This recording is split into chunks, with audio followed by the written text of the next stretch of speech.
Un magazine chinois, le Chinese Weekly, a publié une histoire en première de couverture sur les fonctionnaires nus. L'article révélait de 2000 à 2011 un total de 18 487 fonctionnaires du gouvernement ont été attrapés alors qu'ils essayaient de s'échapper à l'étranger avec des fonds illicites.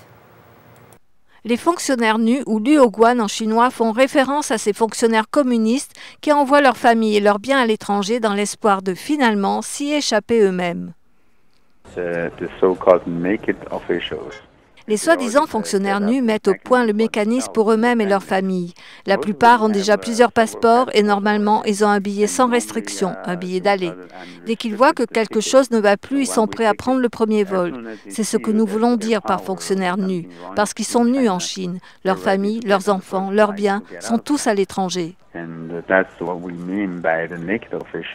Le rapport du China Economic Weekly notait aussi que les chiffres émanant de la procurature suprême, la plus haute instance des poursuites en Chine, a montré qu'en l'espace de 5 ans, plus de 8,5 milliards de dollars de fonds illicites et de marchandises ont été saisis. Dans la même période, plus de 1,5 trillion de dollars de fonds illicites ont réussi à sortir de Chine, suggérant que seulement la moitié d'1% est attrapée par les fonctionnaires du PCC contrôlant eux-mêmes.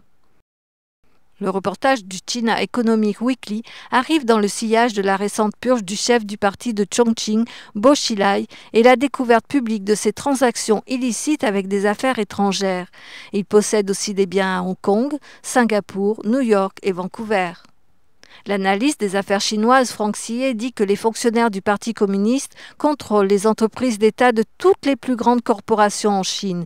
Ils ont donc le pouvoir et la capacité de voler des vastes quantités des richesses de l'État. Quantité d'entreprises d'État, de grandes corporations en Chine, sont dirigées par les fonctionnaires du Parti communiste. Ils peuvent être secrétaires du parti un jour, puis PDG d'une grande entreprise le jour suivant. Ils ont sous leur contrôle direct les plus lucratifs des entreprises chinoises. Lorsqu'ils ont ce pouvoir, ils l'utilisent pour leurs propres bénéfices personnels et ils gagnent énormément via la corruption.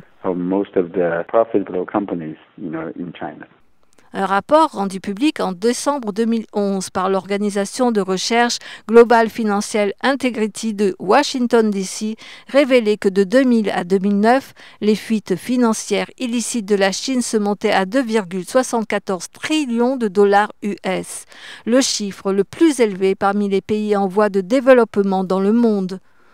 Nouvelle NTD.